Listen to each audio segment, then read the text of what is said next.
Good evening, family. I'm Mama T, and welcome to Talking Sharp After Dark, where we don't chase clicks, we chase truth, we ask hard questions, we respect the facts, and we believe accountability and justice matter for every community.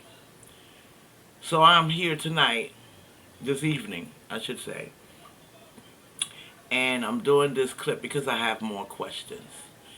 And part of being family with all of you guys, I'm pretty sure there's more people out here that has questions as well.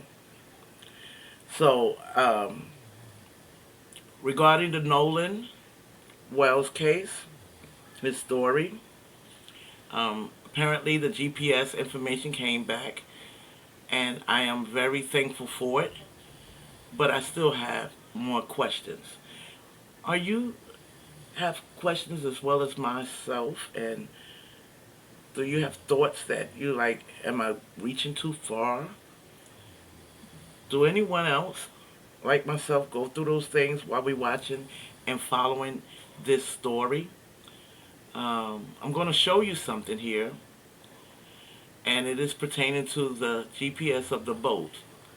I'm sorry, of the boat with the friends on. Before I show you that, and I'm going to show you a little extra, three different videos. And I'm going to cut, snip, and go to the next one, cut, snip, and go to the next one. Because I have some questions here. Maybe it's the system of how they go about investigating. Because I would like to have seen, along with this boat with the three young men or four young men, whatever it was that was on the boat, the tracking of the GPS. It would have been grand to also have the tracking of the GPS from the young lady that Nolan, apparently they say, that wanted to see and spend some time with. And I would love to see her GPS on the boat that she came and what time it picked her up. I think that would have been excellent. But when you have one boat and you're going to see the time stamps and everything, it's still a question within that one boat as well. And let me tell you what I was thinking. No speculations, but according to what it has been known, that the boat had water problems. Something happened on the boat, had some type of damage. And they thought, the young people thought that the boat may be sinking or whatever. So they called in rescue to come pick them up, told them to the location to drop off the boat, right? Well, apparently the same spot where the boat was having water problem is the same spot that they say Nolan Wells was found on the 6th of July. Yeah, so yeah, those are my questions. So let's watch this and see what you say. What you think? I'm reaching too far? Maybe, maybe not. Let's see.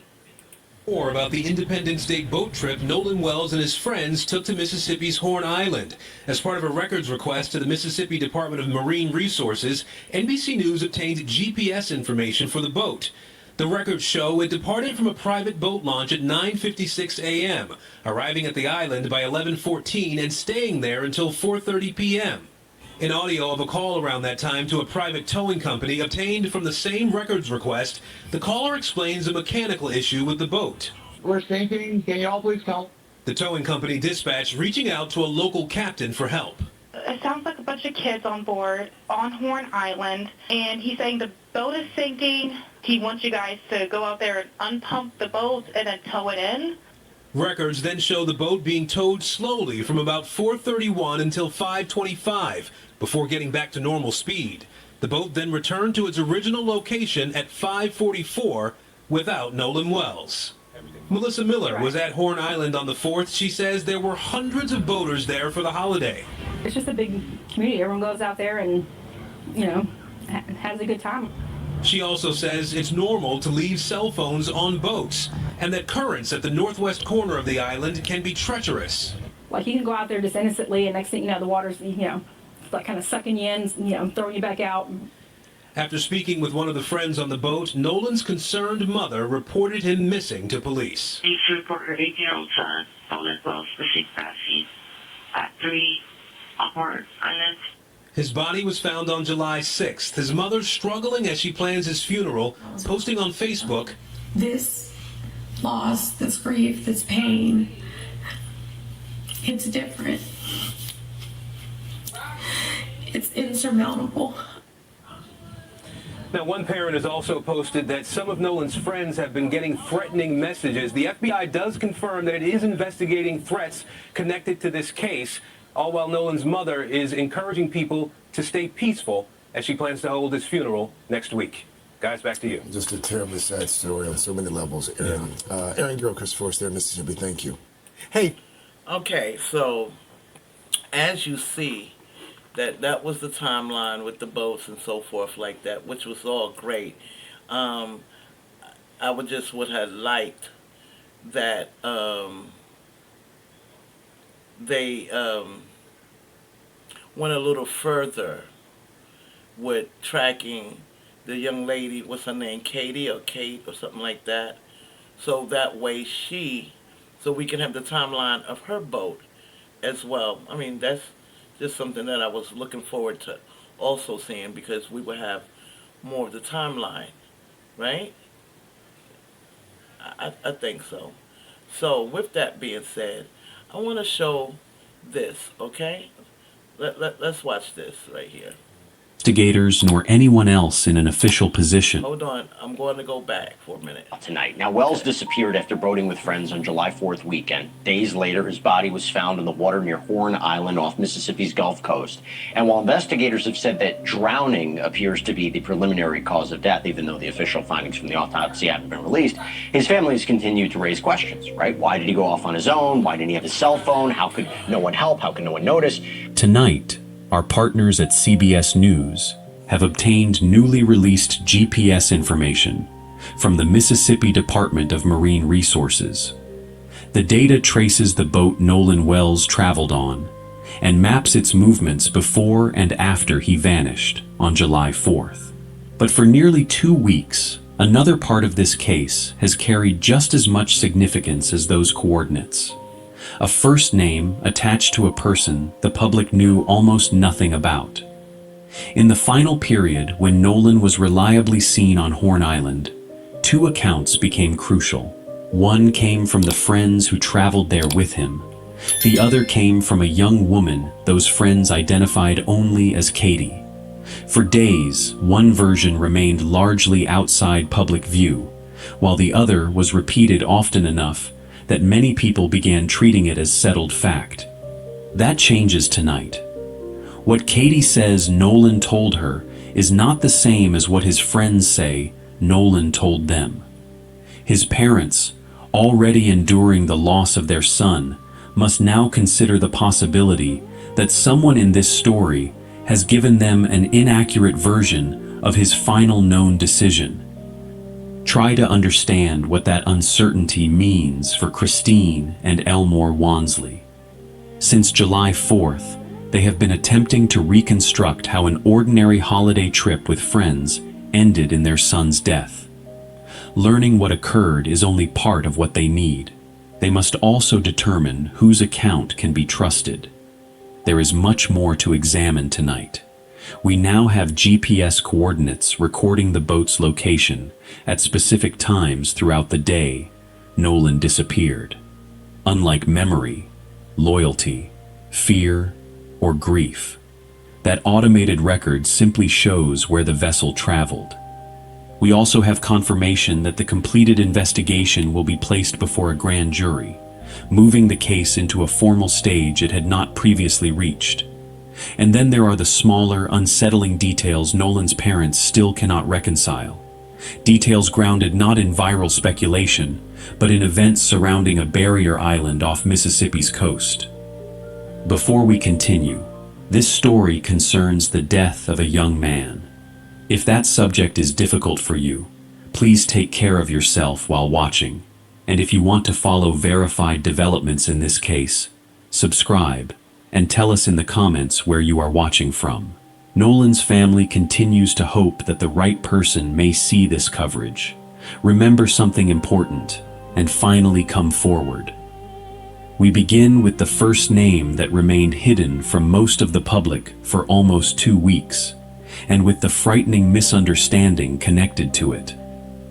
At some point on the beach, Nolan spoke with a young woman.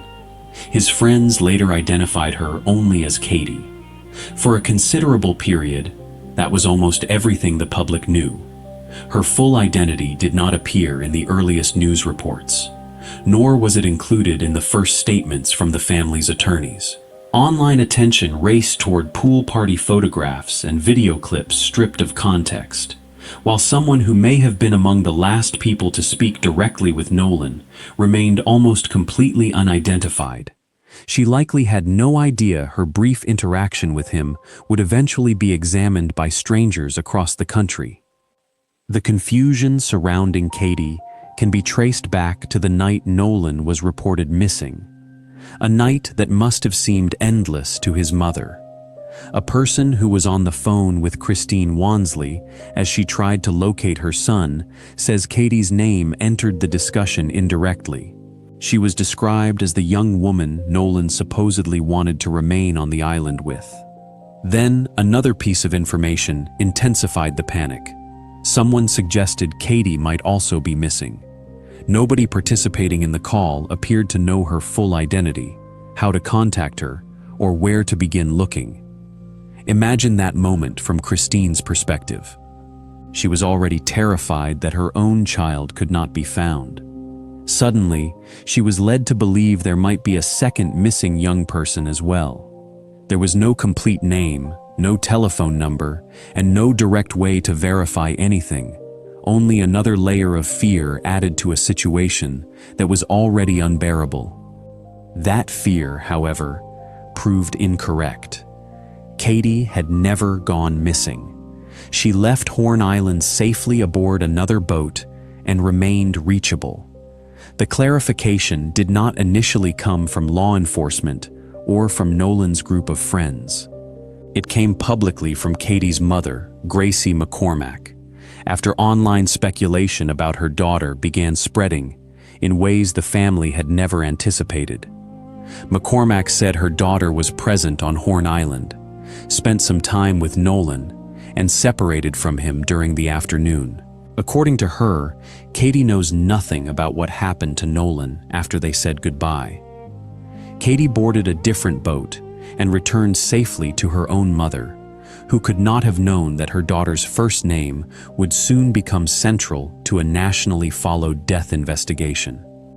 If that were the only relevant fact, Katie's role might have remained a brief detail in a much larger tragedy. But attorney Ben Crump, who represents Nolan's family, says her description of the final conversation is clear, consistent, and directly at odds with the story attributed to Nolan's friends. Katie reportedly says Nolan told her that he planned to meet back up with his friends and board their boat before it departed. His friends have described the opposite conversation. Their account is that Nolan personally chose to stay on Horn Island with Katie and intended to find another way home later. Those two versions cannot both describe the same decision accurately. One account is mistaken. For Nolan's family, that is not an abstract discrepancy. It means they still cannot know whether their son intended to leave the island with the group or knowingly remained behind. If Katie's account is accurate, then something changed between Nolan expressing his plan to return to the boat and the vessel leaving without him. Some event, misunderstanding, delay, or other circumstance disrupted that plan, and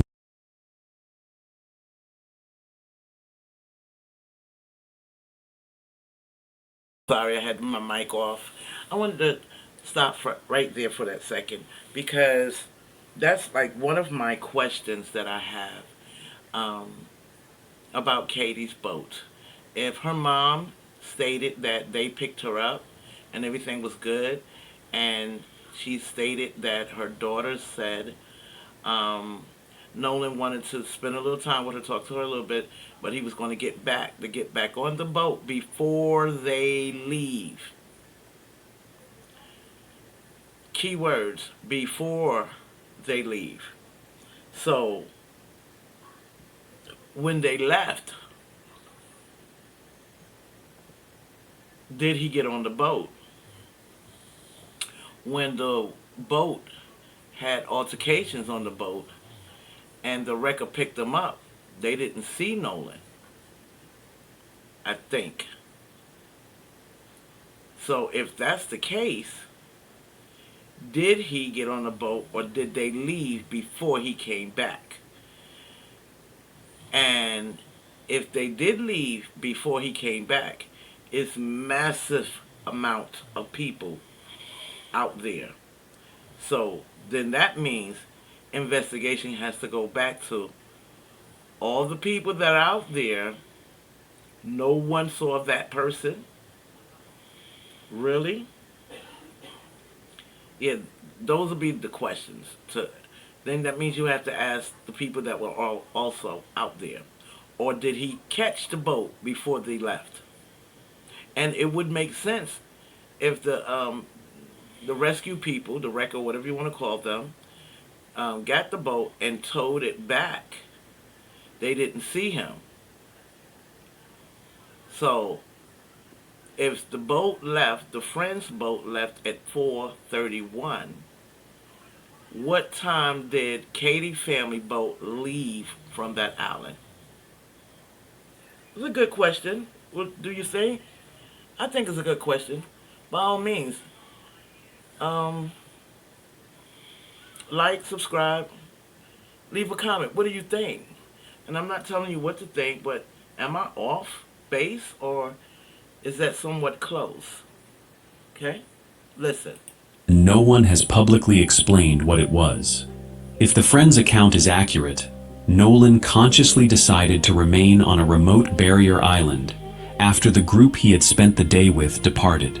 That version creates another set of questions about what he did next and what occurred during the hours he was separated from them. This conflict does not originate in an online comment thread, and it was not assembled from rumor. It is a contradiction between first-hand accounts from people who were actually present. They describe Nolan's final documented intention in two incompatible ways. At the time of this recording, neither investigators nor anyone else in an official position has publicly resolved that conflict. Christine and Elmore are therefore left with two competing descriptions of their son's final choice. That uncertainty produces a form of pain separate from grief itself.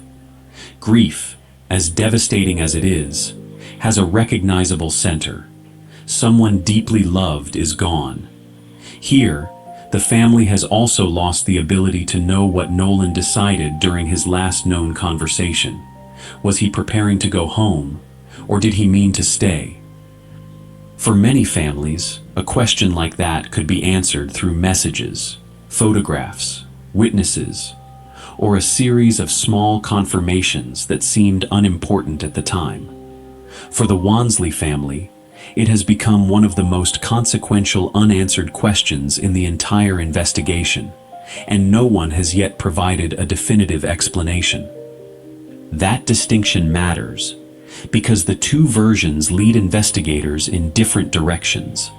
One asks why Nolan did not reach a boat he expected to board. The other asks what happened after he intentionally separated from his ride. Until the conversation is established with confidence, even the starting point for reconstructing his final hours remains uncertain. His parents are not merely debating a minor difference in wording. They are waiting to learn which version accurately reflects their son's state of mind and intended destination. The family has also identified several smaller inconsistencies. Individually, they may appear insignificant. Taken together, however, they have made it harder for Nolan's parents to accept that the public version of events is complete. Consider the clothing description.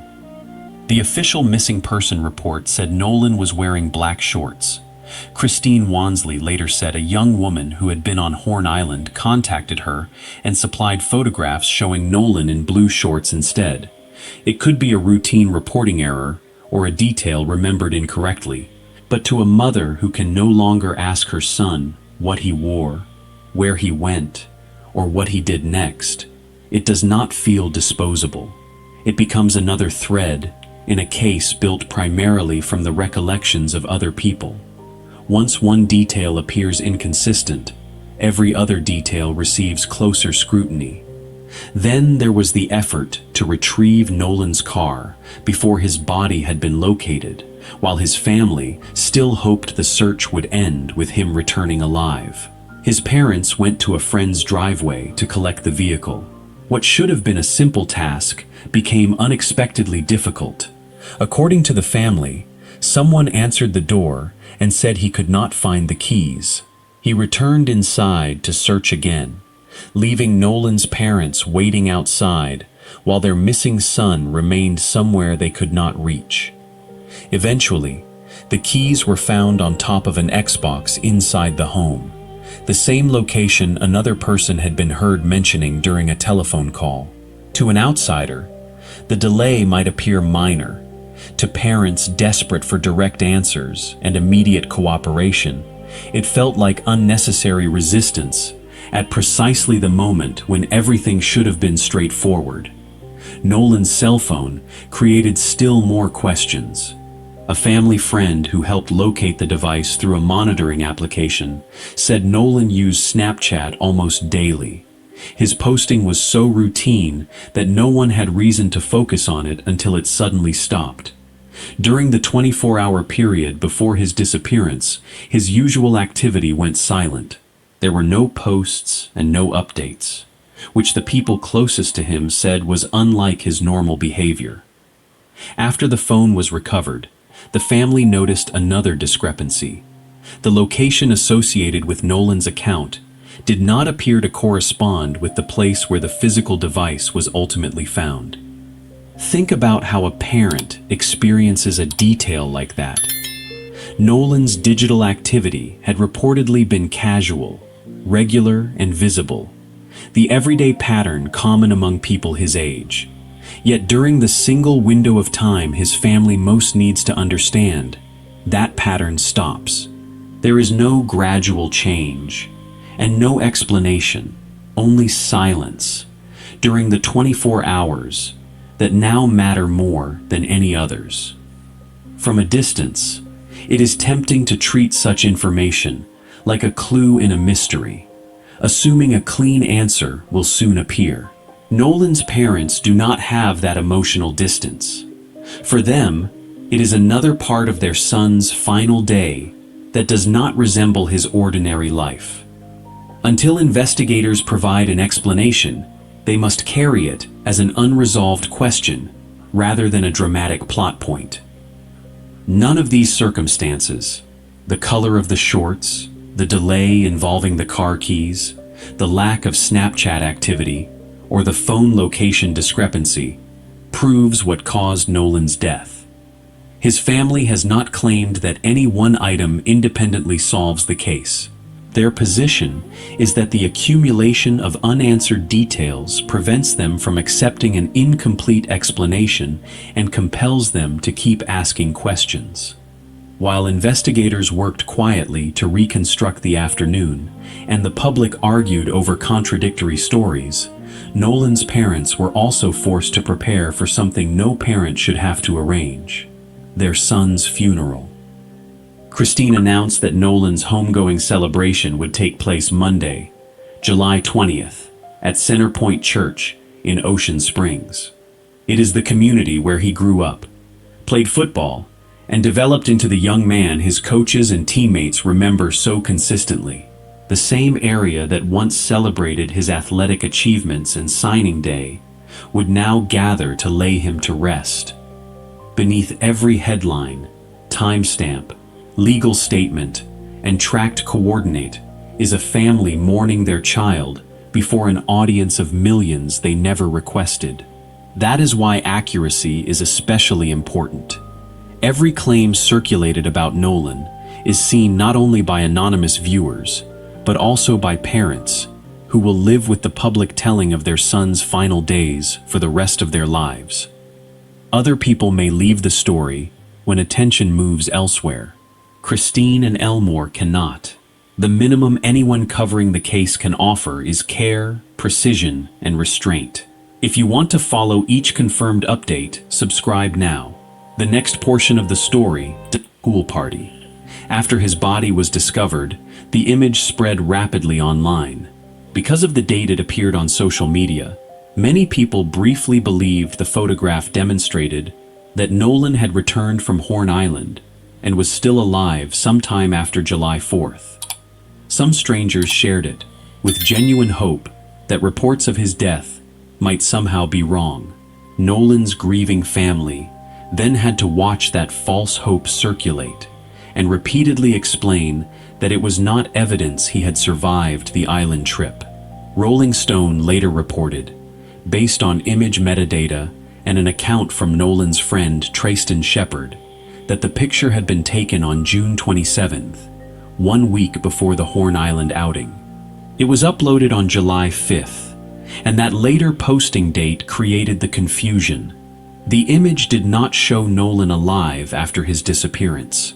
The second item was a video many viewers believed captured Nolan arguing with someone shortly before he vanished.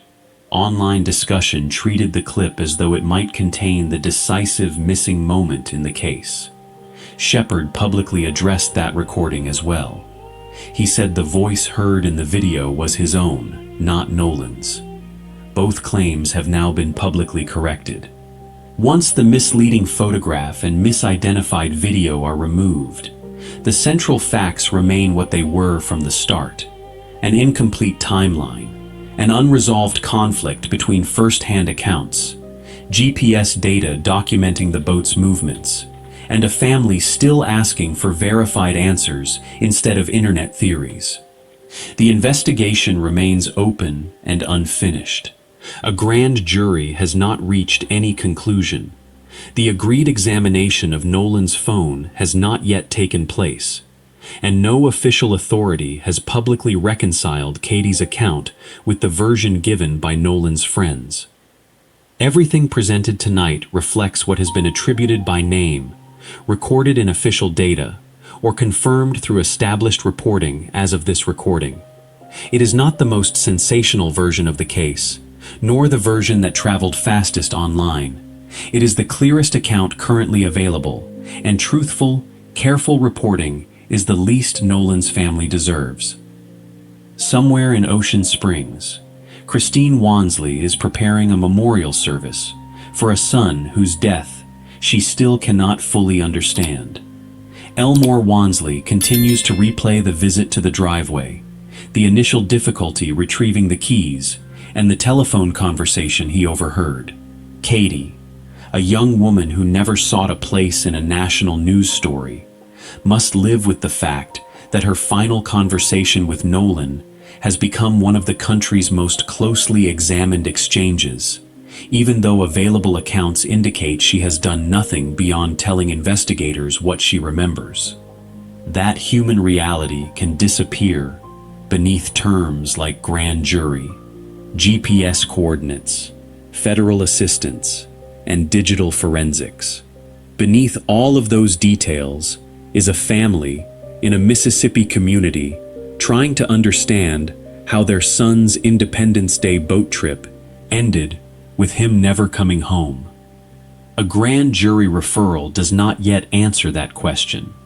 Neither does an agreement to inspect a cell phone.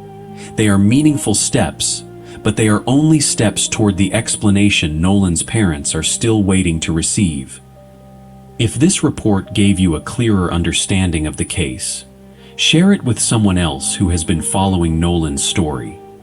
Then tell us in the comments which unresolved issue you believe matters most: the conversation on the beach, the GPS record, the phone, or one of the smaller details his family still cannot explain. We will return.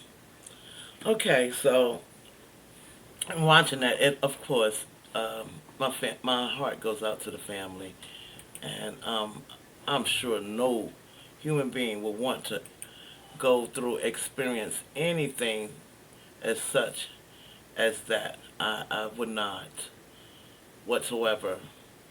Um, so let me just make sure that we go back to here for a second. More developments in the Nolan Wells case we've been Okay. following. Yeah, our CBS News partners revealing some new GPS data from the Mississippi Department of Marine Resources, tracking the movements of the boat Nolan Wells was on before he disappeared July 4th. Will Polston joins us now live from the boat launch with more details. Good morning to you, Will.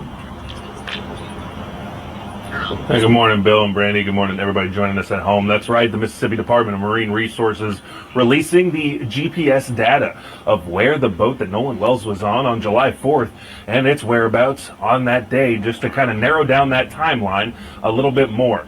Here's what we know from the data.